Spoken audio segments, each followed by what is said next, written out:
Hello students, today's read Hindi first subject, Hindi first class 6, chapter आपका है second. बल्लू दादा को छुड़ा लिया गया। आपका सेकंड चैप्टर का नेम क्या है? बल्लू दादा को छुड़ा लिया गया। इस कहानी का मुख्य पात्र बल्लू दादा एक हाथी है। जंगल के जानवर जब काम पर चले जाते थे तब बल्लू दादा उनके बच्चों का बहुत ख्याल रखता था। दिन भर सब बच्चे बल्लू दादा के साथ खेलते रहते थे और शाम को अपने घर चले जाते थे। एक बार बल्लू दादा को कुछ शिकारी पकड़कर ले गए। पहले तो सभी जानवर बहुत परेशान हुए, लेकिन फिर उन्होंने बुद्धि से काम लिया।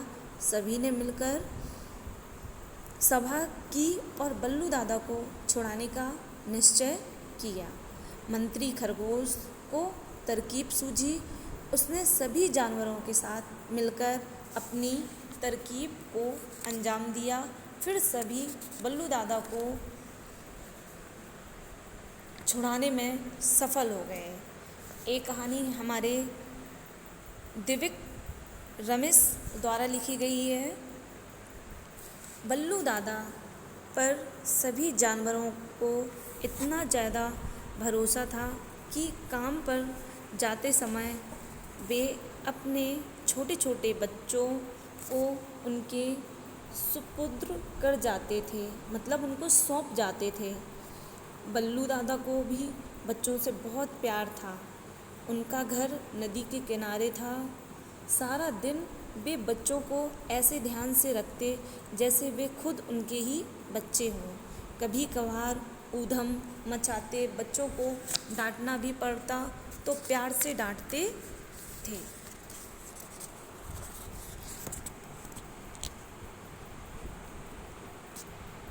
कोई बच्चा यदि दूसरे से झगड़ता तो बल्लू दादा फौरन उन्हें प्यार से रहने की अच्छी सीख देते थे।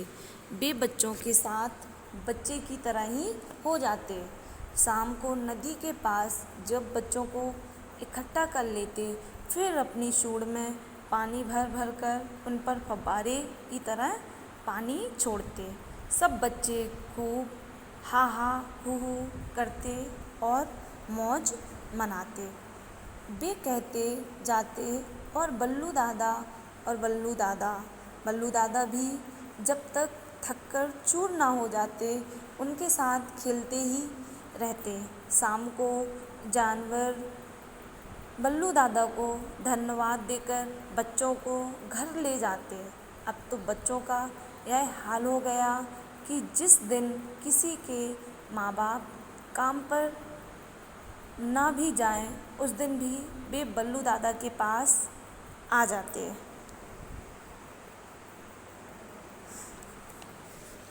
जंगल में नदी के किनारे बसा हुआ जानवरों का यह छोटा सा कस्बा बहुत ही सुखी था। जानवरों के इस सुखी कस्बे में पेड़ों पर रहने वाले पक्षी भी सम्मिलित थे।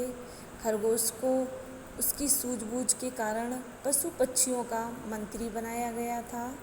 एक शाम जब बल्लू दादा बच्चों को सूंड में पानी भर भर कर नहला रहे थे तो वहाँ कुछ शिकारी आए। बच्चे तो डर कर इधर उधर दुबक गए, पर वे बल्लू दादा को पकड़कर ले गए। जब जानवर काम से लौटे तो बच्चों ने बल्लू दादा के बारे में सारी कहानी कह सुनाई। सारे जानवर बहुत उदास हो गए। उन्हें शिकारियों पर क्रोध भी बहुत आया। सभी जानवरों ने तुरंत बरगद के विशाल पेड़ के नीचे सभा की। सभी इस बात पर सहमत थे कि बल्लू दादा को किसी भी कीमत पर छुड़ाना है। आखिर उन्होंने सुख दुख में सदा जानवरों का साथ दिया था। मंत्री खरगोश ने गरज कर पूछा, क्या आप जोखिम उठाने को तैयार हैं? हाँ, सभी जानवरों ने एक साथ कहा। ठीक है, अब हमें यह सोचना होगा कि बल्लू दादा को छुड़ाने के लिए क्या करना है? सबसे बड़ी समस्या तो यह है कि हमें यह पता लगाना होगा कि उन्हें पकड़कर कहाँ ले जाया गया। मंत्री खरगोश ने पूरी गंभीरता के साथ कहा, मुझे मालूम है, मुझे मालूम है। उसी समय कहीं से उड़कर आती हुई चील ने हाँफते हुए कहा, कहाँ है, कहाँ है? सभी जानवरों ने अपनी गर्दन उठाकर अचरज से पूछा। मंत्री खरगोश ने सभी को शांत रहने के लिए कहते हुए चील से पूरी बात बताने को कहा। चील ने बताया, मैं आज जब घर लौट रही थी तो देखा कि रास्ते में कई लोग बल्लू दादा को पकड़कर ले जा रहे थे। बल्लू दादा अपने आप को छुड़ाने की बहुत कोशिश कर रहे थे, लेकिन पकड़ने वाले उन्हें मार मार कर डरा देते थे।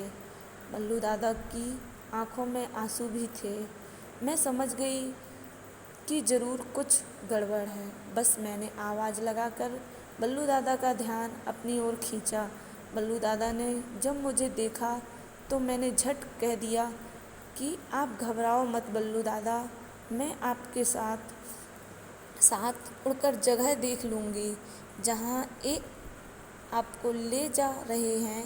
आप आराम से चलो ताकि ये आपको मारे नहीं। बाद में मैं सब जानवरों को जाकर बता दूँगी। हम अपनी जान पर खेलकर भी आपको छुड़ाएंगे। अभी मैं उसी जगह से आ रही हूँ जहाँ हमारे प्यारे बल्लू दादा को पकड़कर रखा हुआ है। वे हमारा इंतज़ार कर रहे हैं। इसका सेकंड पार्ट नेक्स्ट टर्म में रीड करेंगे।